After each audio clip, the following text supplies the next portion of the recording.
Los aztecas. Un universo enigmático y fascinante donde se funde el mito y la historia, la vida y la muerte, la oscuridad y la luz, la guerra y la fertilidad de la tierra. No fueron los únicos en Mesoamérica, pero sí probablemente los más poderosos del México antiguo. Síntesis de la civilización prehispánica.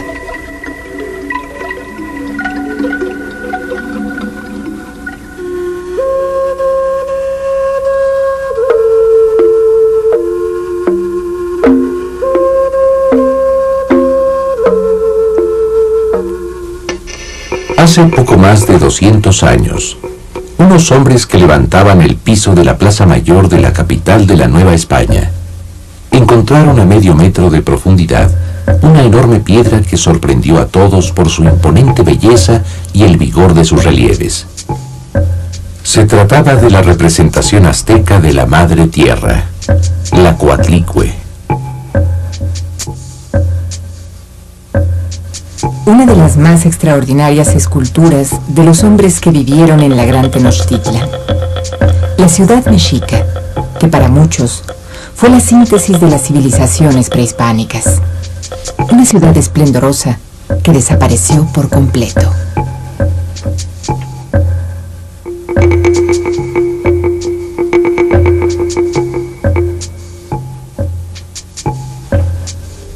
Aquella ciudad ya no existe.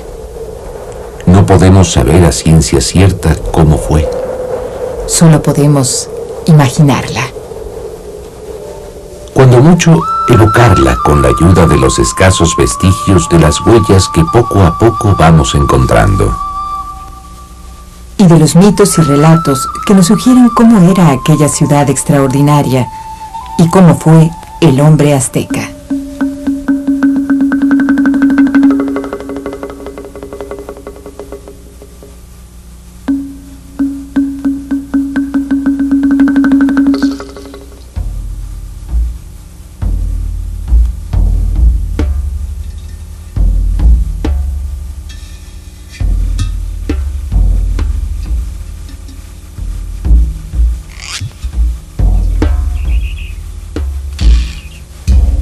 Según la mitología, los antiguos mexicanos habitaban un lugar hacia el norte del Valle de México.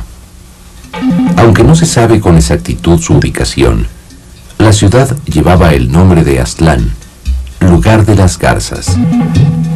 De ahí partieron hacia el centro de México en busca de tierras, incitados por su dios Huitzilopochtli.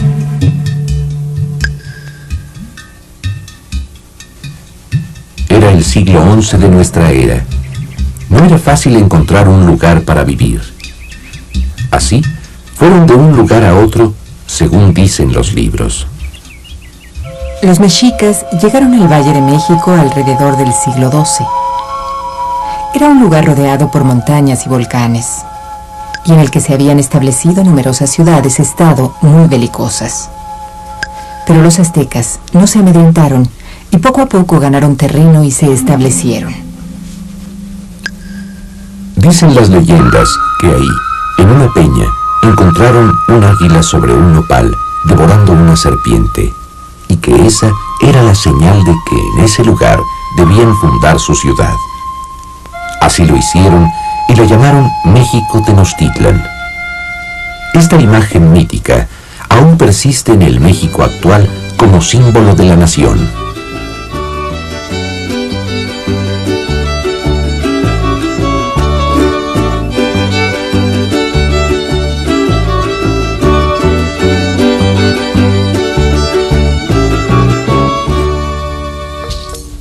El imperio azteca se convirtió en la nación más poderosa del México antiguo, y Tenochtitlan en la ciudad más poblada de América y una de las más grandes del mundo. Ya para el siglo XVI se habían apropiado de tierras vecinas, tendiendo puentes y diques, construyendo enormes calzadas. La Gran Tenochtitlan llegó a ser una ciudad de impresionante belleza. Casi 2 siglos después de su fundación, los españoles que conmoverían aquel cielo se asombraron al ver los relucientes templos y palacios coloridos de Tenochtitlan, surgiendo de las aguas del lago.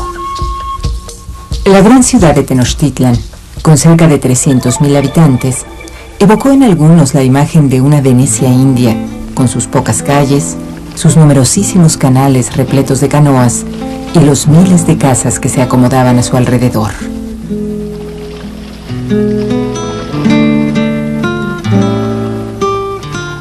Ahora casi nada queda en pie y solo podemos imaginar aquellas maravillas.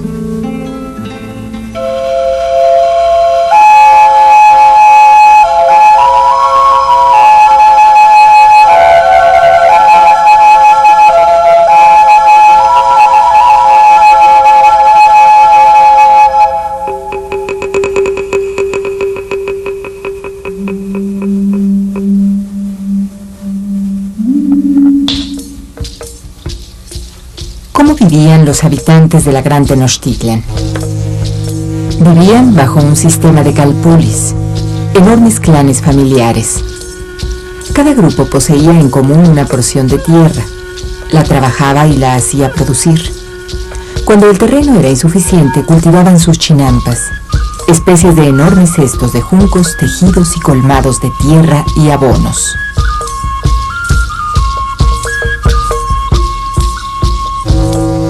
Cada miembro de los clanes aztecas debía hacer su parte para preservar a la comunidad. Una comunidad que vivía en torno a la milpa y al maíz.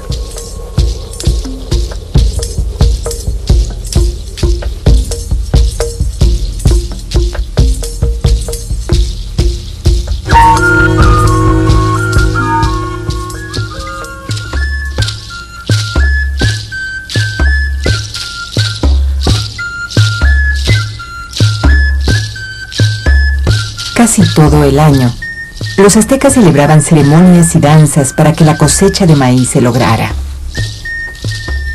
En todas las ciudades, de día y de noche, y en todas las casas, el alimento básico era la gran variedad de tortillas y atoles, maíz cocido y maíz licuado, costumbre que todavía pervive entre los mexicanos.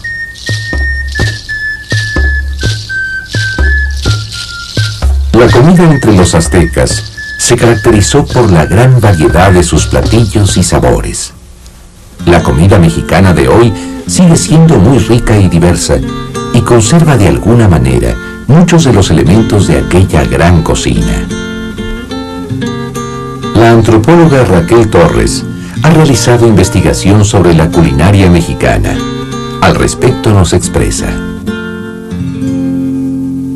La comida mexicana es una comida que se caracteriza por su sabor, por su color y por su olor.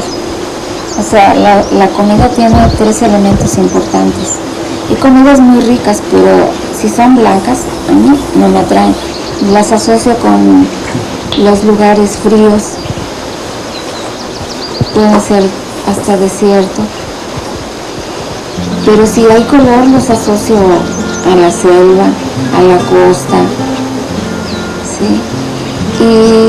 Y las hierbas, que precisamente les llaman de olor, son para eso, para aromatizarlas. Entonces hay comidas que son un poema, si tú quieres entenderlo así.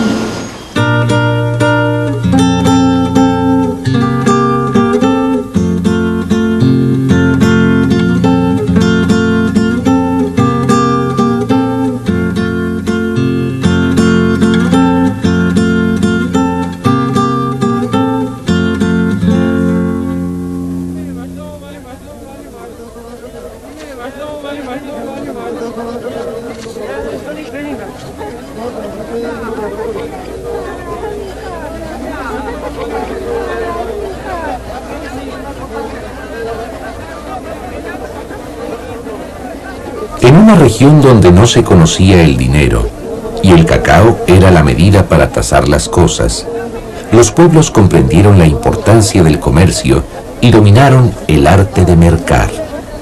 Todos llevaban sus productos y manufacturas a los mercados de los pueblos vecinos. Ahí y los intercambiaban mediante el trueque. Entre todos, el mercado de Tlatelolco fue quizá el más asombroso. Cuando llegamos a la gran plaza, escribió el cronista, quedamos admirados de la multitud de gentes y mercaderías y del gran control que en todo tenían. Hay diariamente más de 60.000 personas cambiando, vendiendo. La plaza es del doble del tamaño de la de Salamanca.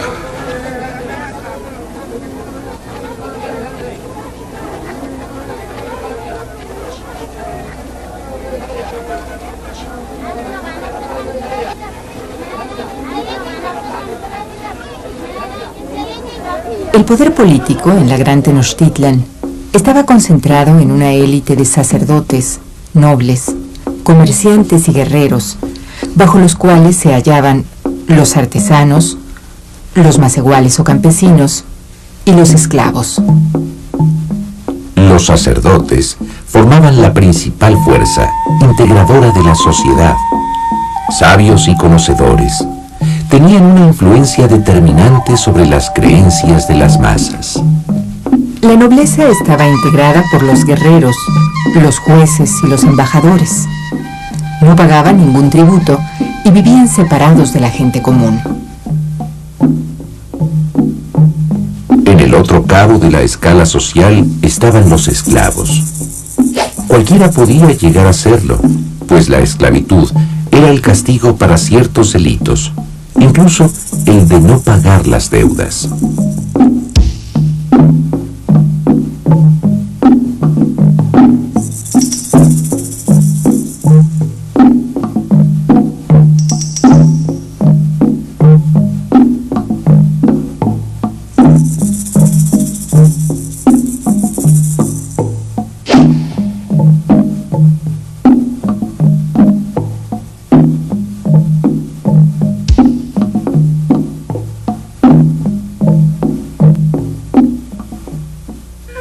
En el siglo XVI, un gran esplendor prevalecía en la corte de Moctezuma II, el emperador de los aztecas.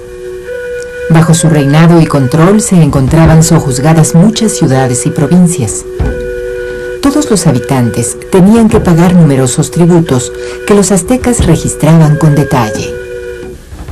Aquí se expresa que el pueblo de Tecpa pagó 2 cargas de 400 mantas ricamente bordadas y otras 2 cargas de mantas sencillas. Estos otros pueblos pagaron con armas ricamente bordadas con plumas, pieles y algodón. Mientras que los pueblos de Omeyalco y Oxotepec aportaban chimalis o escudos recubiertos de plumas con distintas divisas de guerra. Las mismas plumas que tan hábilmente trabajaron los aztecas. Sin duda, era grande el esplendor de los aztecas. Pero, ¿de dónde provenía este esplendor? La arqueóloga Sara Ladrón de Guevara nos recuerda los aspectos míticos de la historia que los aztecas reconocían como propia. Podemos entender a la civilización azteca solo dentro del contexto que se da en Mesoamérica. Y eso significa un contexto de una diversidad étnica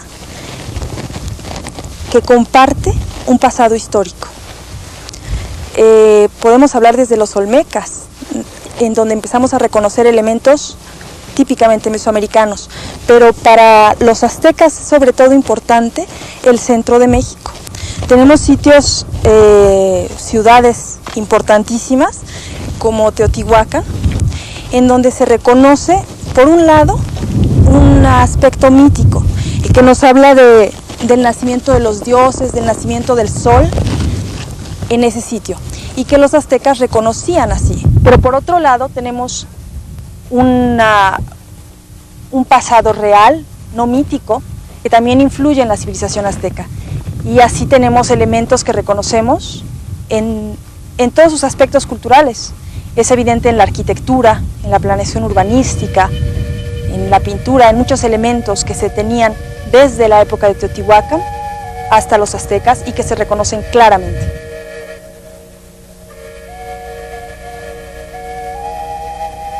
Los aztecas fueron herederos de las culturas que los precedieron, de antiguas civilizaciones que se remontaban a un pasado lejano y que habían llevado a Mesoamérica a un importante desarrollo cultural. Como Teotihuacán, la ciudad de los dioses, que surgió 2000 años antes del apogeo de Tenochtitlan y que llegaría a ser la primera gran ciudad del centro de México antes de la de los aztecas. Teotihuacán contaba con organización social, técnicas agrícolas, comercio y expresiones artísticas muy desarrolladas. La aspiración divina de sus hombres, la intención de imitar la obra de la naturaleza, aparece en todo el legado cultural de los antiguos teotihuacanos. Los aztecas pasaron por Teotihuacán cientos de años después de la caída de esa gran ciudad, y aunque la encontraron abandonada, la incorporaron en sus mitos como un lugar sagrado. Y no solo eso. La forma en que los hombres de Tenochtitlan dividieron su ciudad fue probablemente inspirada en Teotihuacán. Se sabe que los aztecas distribuyeron su ciudad en 4 grandes barrios que partían de un núcleo sagrado. Disponía de 4 grandes calzadas. Sus templos y edificios se localizaban en los límites de una gran plataforma. Toda esta disposición de la ciudad era completamente semejante a la de la gran ciudad de Teotihuacán. Fue una población que alcanzó los 85,000 habitantes, y su influencia se dejó ver en regiones tan alejadas como El Tajín, Monte Albán y Tikal. La huella de sus artistas y arquitectos fue fundamental en diversos lugares de Mesoamérica.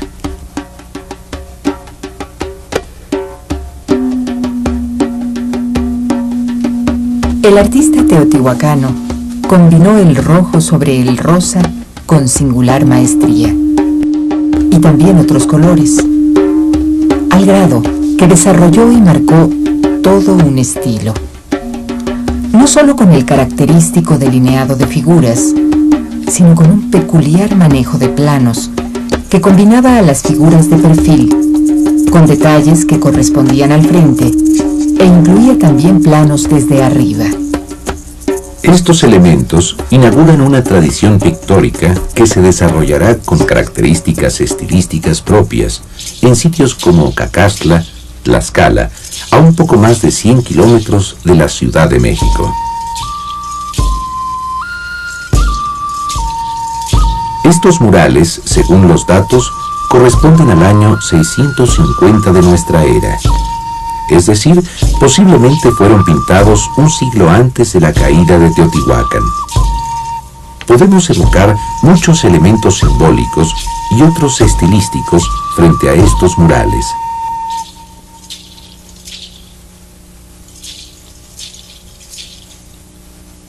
El maíz era la base alimenticia de los mesoamericanos. Y eso hace que el maíz se convierta en un símbolo importante, mítico. En este mural, en Cacaxtla, es muy hermoso ver cómo de una planta de maíz salen, en lugar de elotes como frutos, salen rostros de personajes humanos. Porque es el maíz el que forma la carne de los hombres. Es el maíz que era la base de la alimentación. Y otra de las cosas de las que se antoja hablar frente a estos murales es de la tradición pictórica mesoamericana. Podemos reconocer que hay una unidad en el arte mesoamericano, independientemente de que reconozcamos su estilo del grupo específico o la época en la que se hizo. La utilización de los colores es una.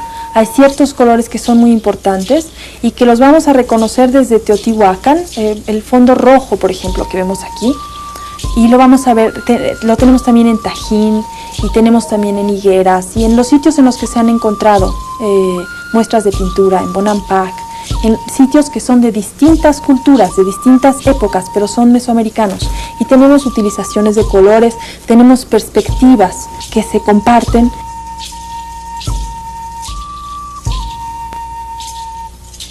Tenemos esta utilización del espacio como plano, no se hacen efectos de luz y sombra, no se matizan los colores, al interior de la forma es un solo color y en cambio se ribetea cada forma con líneas pues de acuerdo al color, a menudo son negras, pero pueden ser rojas, ocre o blancas.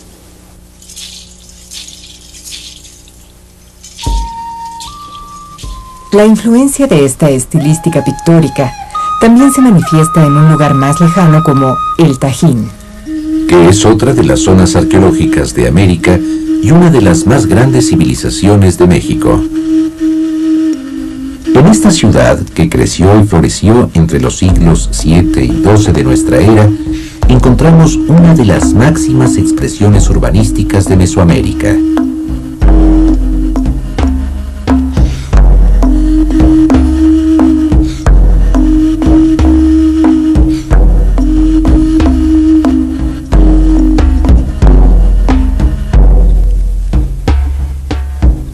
Ahí los arquitectos retoman el talud y tablero de arquitectura teotihuacana y lo transforman.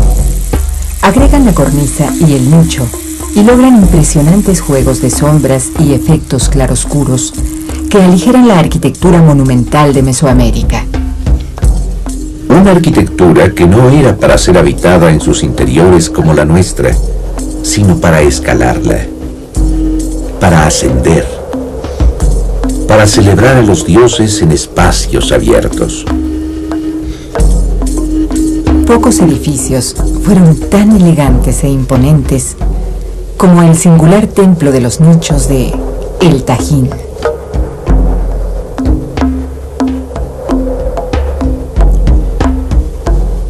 A la caída de Teotihuacán, otras ciudades empezaron a adquirir fuerza. En cada región, como lo hicieron los hombres de El Tajín, se aprovecharon elementos teotihuacanos. Pero se incorporaron características regionales, variaciones, elementos donde la propia personalidad se imponía. Entre estas ciudades que adquirieron fuerza a la caída de Teotihuacán estaban la misma Cacastla, Tula y Xochicalco. La gran civilización azteca tendría que esperar más de 8 siglos para configurarse como el gran centro de control de Mesoamérica.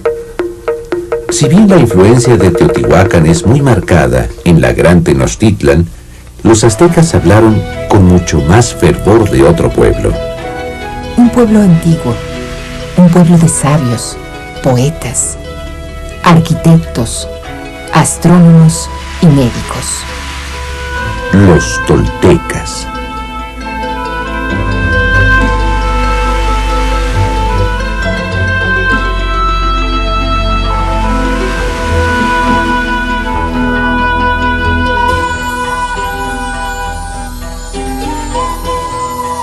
Su admiración por aquellos hombres fue tanta que el término toltecas se convirtió en sinónimo de sabio y de artista.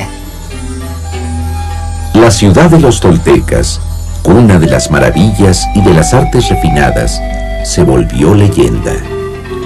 Pero, ¿dónde se encontraba la Gran Tolan? Esta pregunta estuvo en el aire por espacio de varios siglos, hasta que en pleno siglo XX, los arqueólogos dieron con un antiguo complejo arquitectónico y se inclinaron a pensar que se trataba de la Gran Tula de los toltecas. Según la leyenda, el rey llamado Quetzalcóatl fundó el reino tolteca. Fue un rey sacerdote supremo y gobernó en un régimen de prosperidad y abundancia. Quetzalcóatl, el personaje histórico, a través de los relatos, se convirtió en un dios. El Quetzalcóatl mítico, la serpiente emplumada, divinidad protectora y propicia. No sabemos con qué nombre lo conocieron los olmecas ni los totonacas, pero lo cierto es que cada pueblo encontró su propio simbolismo divino para Quetzalcóatl.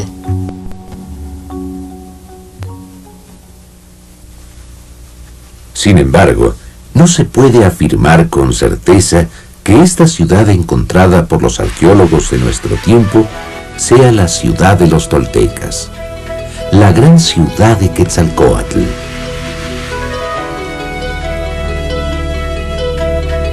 Y todo nos hace suponer que los mexicas, al hablar de ese antiguo esplendor, no solo se referían a la Gran Tula, sino a una experiencia cultural milenaria que floreció a todo lo largo de Mesoamérica.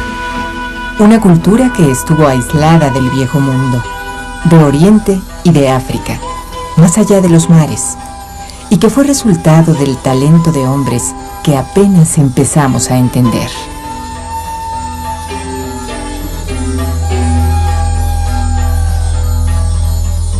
No sabemos aún cuál fue la Gran Tolan. ¿No será que todas lo fueron?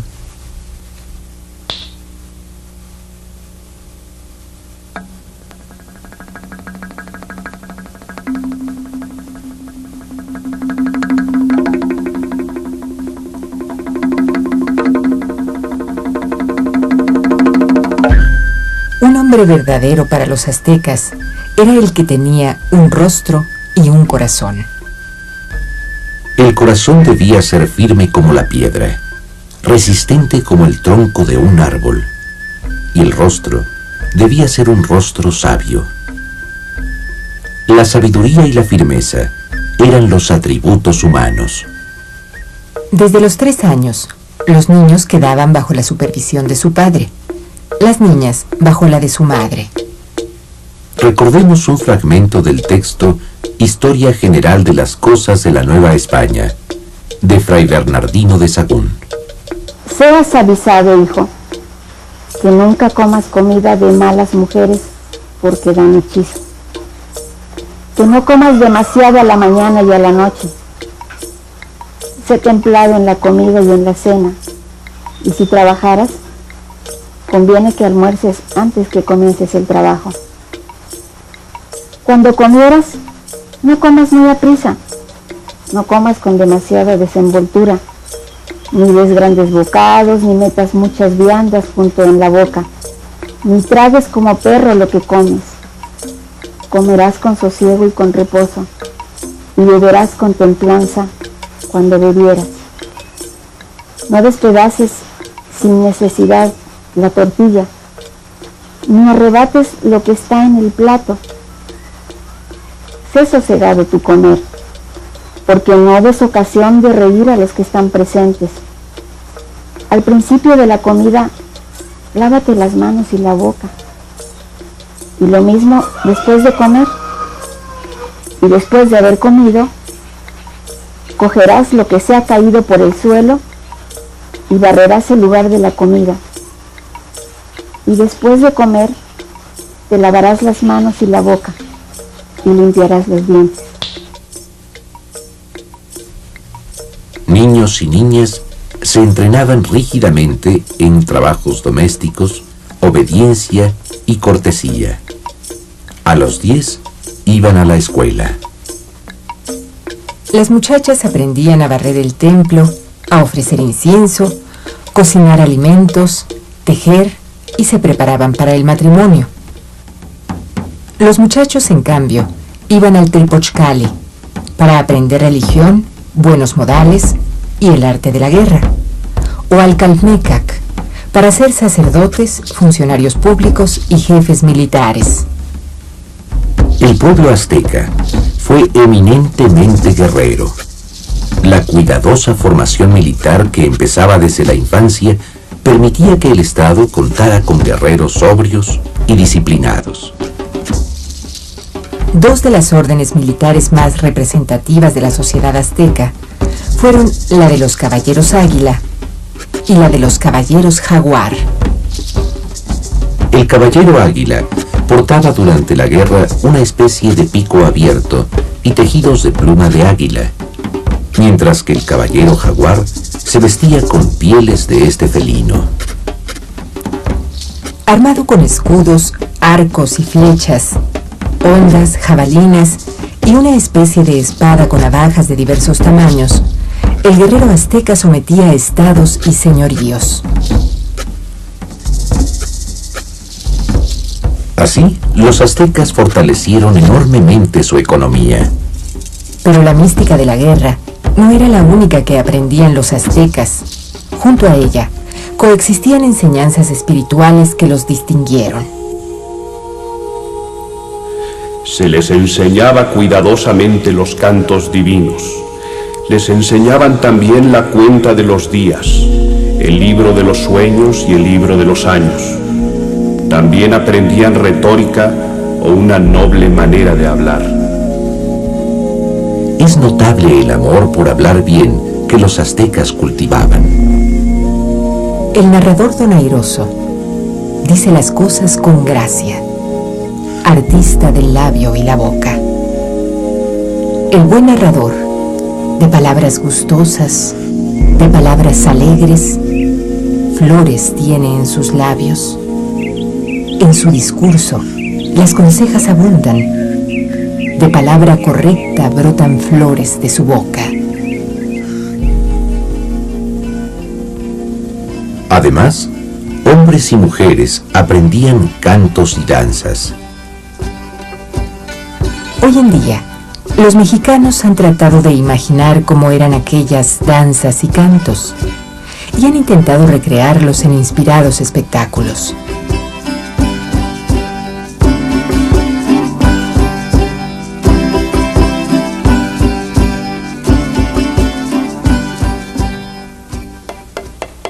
Otras danzas, como la de los voladores de Papantla, tienen su origen en épocas prehispánicas. Se sabe que fue tan importante este rito que se llevaba a cabo desde México hasta Nicaragua. Los totonacas son gente que conserva sus tradiciones y mantiene vivo este ritual, que es uno de los más espectaculares del pasado precolombino.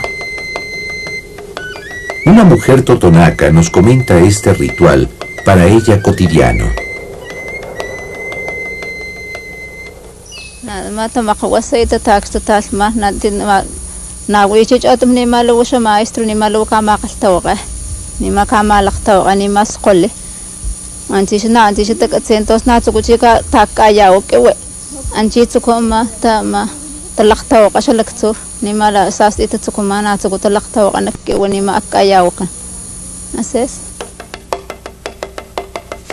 Cantar, danzar, eran estas algunas de las formas que los pueblos de Mesoamérica practicaron para entrar en contacto con sus dioses.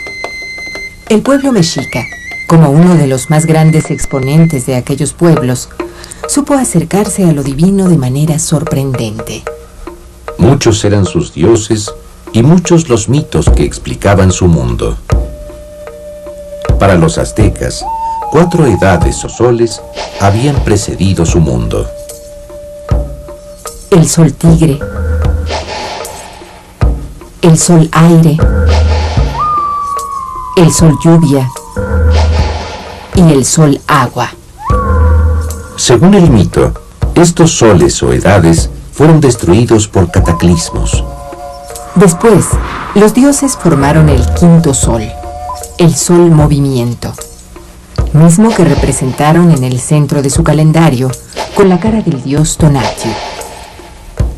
El quinto sol representaba la era que les tocó vivir a los aztecas, la última era que necesariamente sería destruida como las demás. Para que el mundo no se acabara, aunque fuera solo por un tiempo, para posponer el desastre total, era necesario ofrecer a los dioses su alimento preciado, los corazones y la sangre humanos, porque para ellos era necesaria la muerte para que hubiera vida. El hombre se convertía en sustentador de los dioses para salvar a la humanidad y a otros hombres, y al hacerlo, adquiría un poder mágico. Por eso el sacrificio era un honor, no solo para el sacrificado, sino para toda su familia. Es difícil entender lo que significaba el sacrificio humano para los mexicas. Los estudiosos nos indican que pudieron practicarlo como repetición del sacrificio que llevaron a cabo los dioses para crear el quinto sol. Acto profundamente religioso, que era al mismo tiempo representación y realidad, drama con sentido y fin en sí mismo. Muy venerados eran los dioses que adoraban los aztecas. Entre ellos, el más temido tal vez fue Tezcatlipoca, el espejo humeante, el que había desterrado a Quetzalcóatl en la Gran Tula. Decían que se aparecía a los hombres como un jaguar. Otro dios de singular importancia en el panteón mexica fue Tlaloc, dios de la lluvia. Influía en la vida misma de todos los pueblos que dependían de la agricultura para subsistir. Dominaba las montañas, donde tenía su morada, particularmente las tierras húmedas, donde las altas cimas estaban envueltas en nubes anunciadoras de la ansiada lluvia. Pero Huitzilopochtli fue uno de los dioses más venerados. Él los había guiado hasta la gran Tenochtitlan y también los había protegido siempre. Su madre era Coatlicue, la diosa de la tierra. Se contaba que un día Coatlicue estaba barriendo el templo cuando vio bajar del cielo una pelotilla de plumas de hermosos colores. De inmediato la guardó debajo de sus enaguas, sobre el vientre. Después de haber barrido quiso sacarla y no la encontró, y de eso se embarazó, según la tradición. Llenos de furor para vengar el honor de la familia, los 400 hijos de la Coatlicue, las estrellas, encabezados por su hermana, Coyolxauhqui, la luna, decidieron dar muerte a su madre. Pero Huitzilopochtli emergió de las entrañas de Coatlicue con todas sus armas de guerrero e hizo huir a sus hermanos después de decapitar a su hermana, Coyolxauhqui. Y el cuerpo de la diosa se despeñó ladera abajo, donde quedó su cuerpo mutilado. Los aztecas quisieron recrear este episodio mitológico y erigieron el templo mayor en el corazón mismo de la gran Tenochtitlan. La pirámide del templo, según algunos, representa el cerro. Huitzilopochtli está arriba, mientras que Coyolxauhqui yace abajo, decapitada y desmembrada.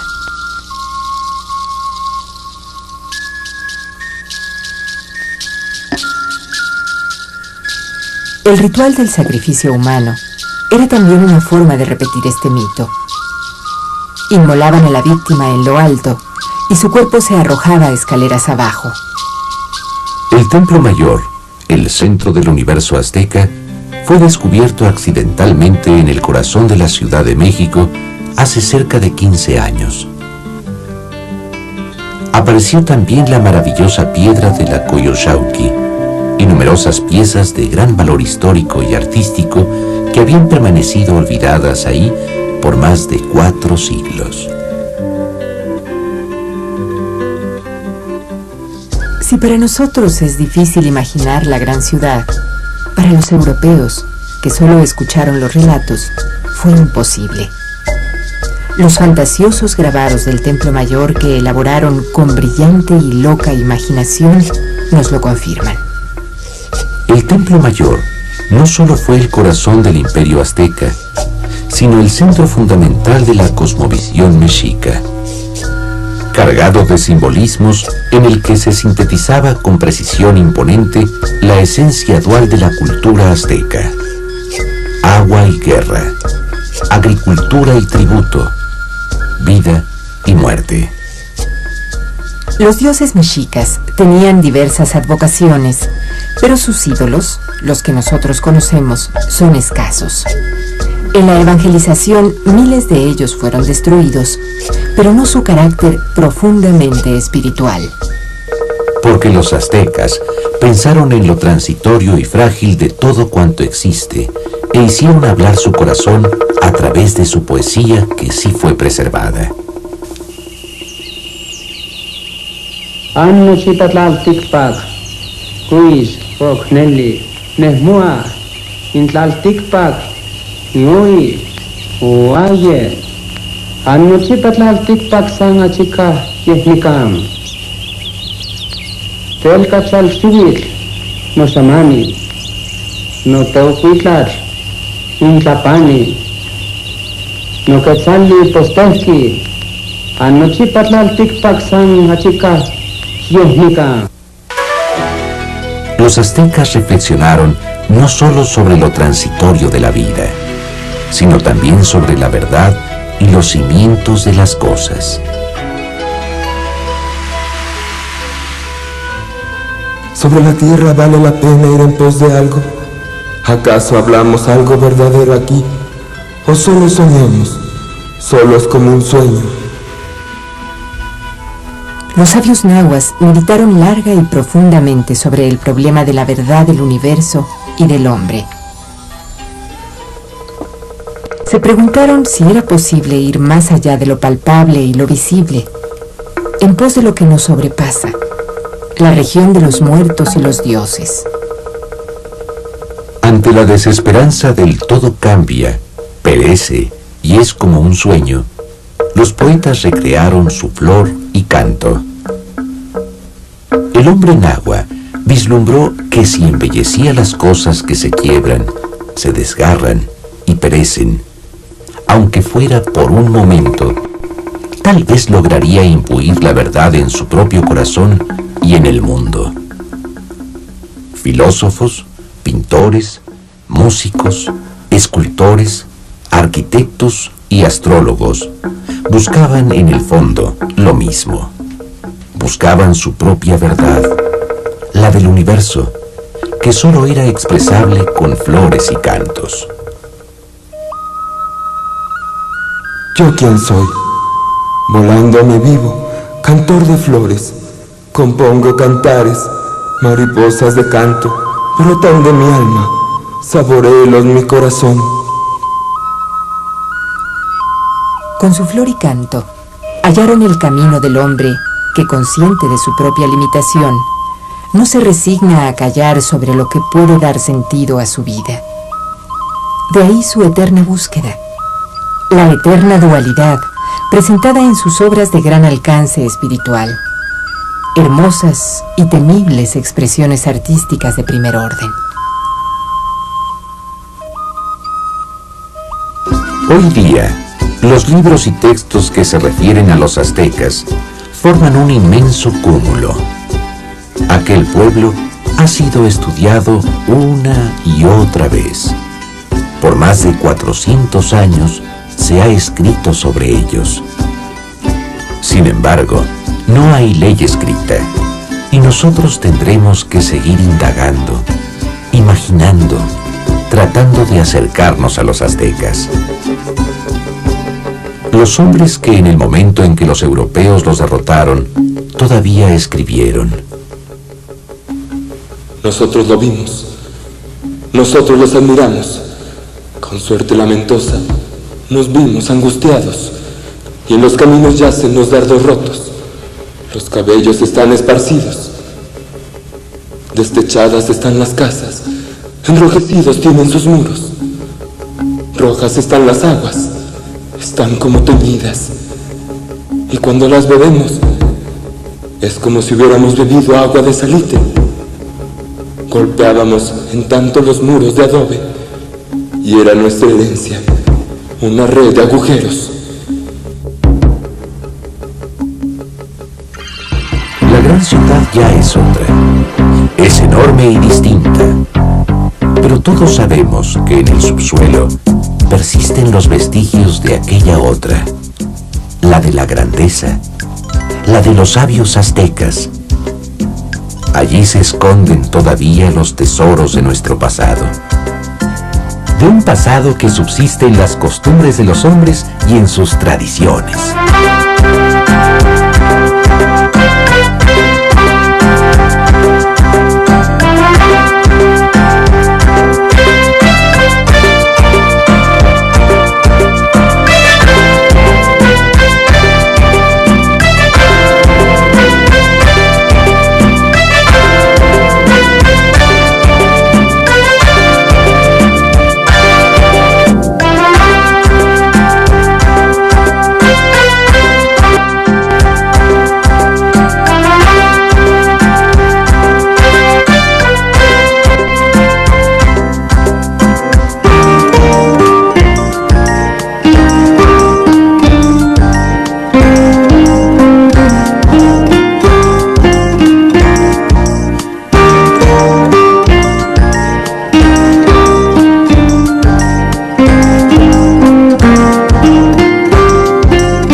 probablemente los más poderosos del México antiguo, síntesis de la civilización prehispánica.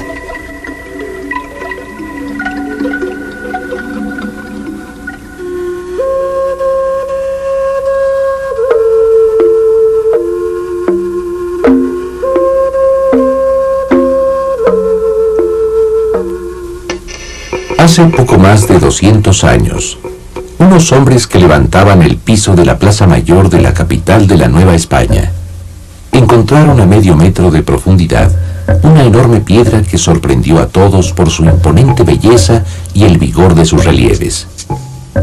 Se trataba de la representación azteca de la Madre Tierra, la Coatlicue. Una de las más extraordinarias esculturas de los hombres que vivieron en la Gran Tenochtitlan. La ciudad mexica, que para muchos fue la síntesis de las civilizaciones prehispánicas. Una ciudad esplendorosa que desapareció por completo.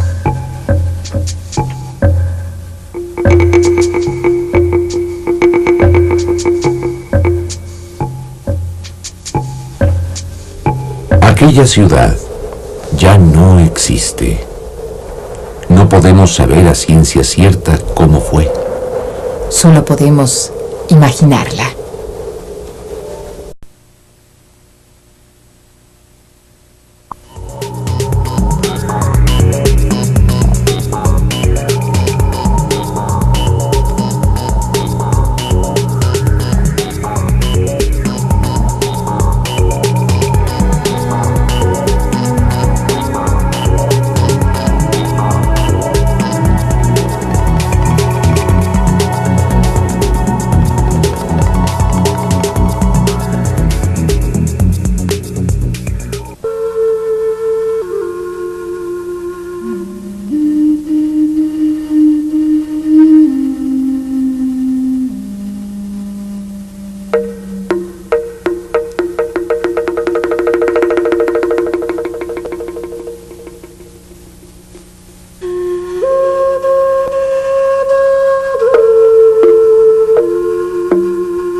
Los aztecas. Un universo enigmático y fascinante donde se funde el mito y la historia, la vida y la muerte, la oscuridad y la luz, la guerra y la fertilidad de la tierra. No fueron los únicos en Mesoamérica, pero sí Relucientes templos y palacios coloridos de Tenochtitlan, surgiendo de las aguas del lago. la gran ciudad de Tenochtitlan, con cerca de 300.000 habitantes, evocó en algunos la imagen de una Venecia india, con sus pocas calles, sus numerosísimos canales repletos de canoas y los miles de casas que se acomodaban a su alrededor.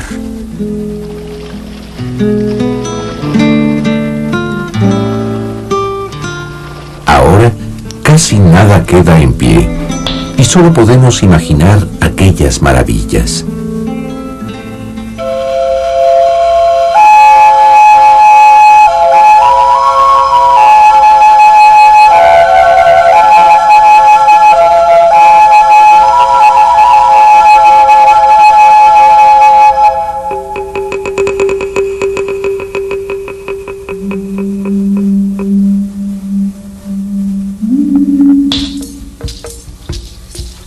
¿Cómo vivían los habitantes de la Gran Tenochtitlan?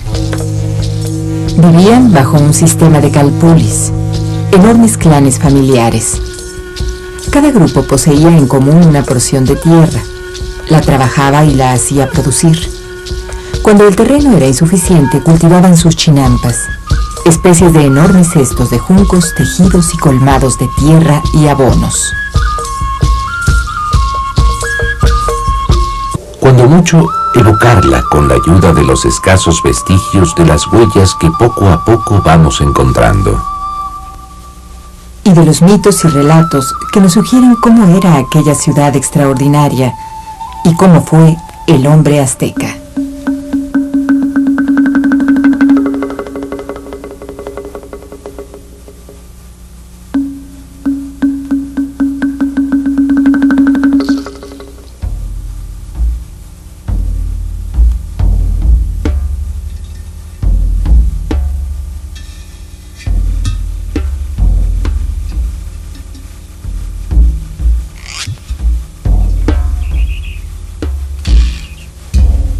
Según la mitología, los antiguos mexicanos habitaban un lugar hacia el norte del Valle de México. Aunque no se sabe con exactitud su ubicación, la ciudad llevaba el nombre de Aztlán, lugar de las garzas. De ahí partieron hacia el centro de México en busca de tierras, incitados por su dios Huitzilopochtli.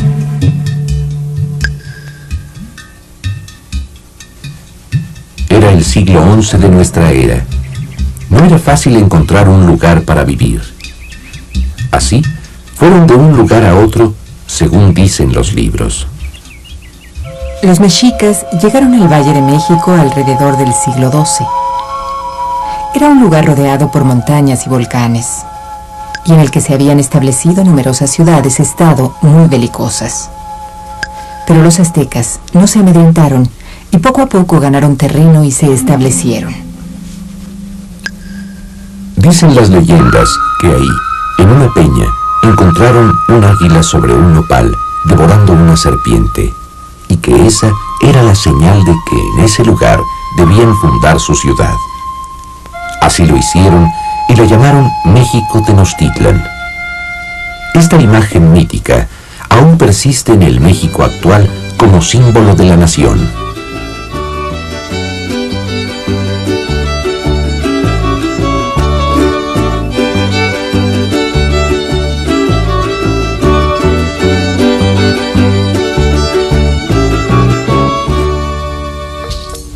El Imperio Azteca se convirtió en la nación más poderosa del México antiguo, y Tenochtitlan en la ciudad más poblada de América y una de las más grandes del mundo. Ya para el siglo XVI se habían apropiado de tierras vecinas, tendiendo puentes y diques, construyendo enormes calzadas.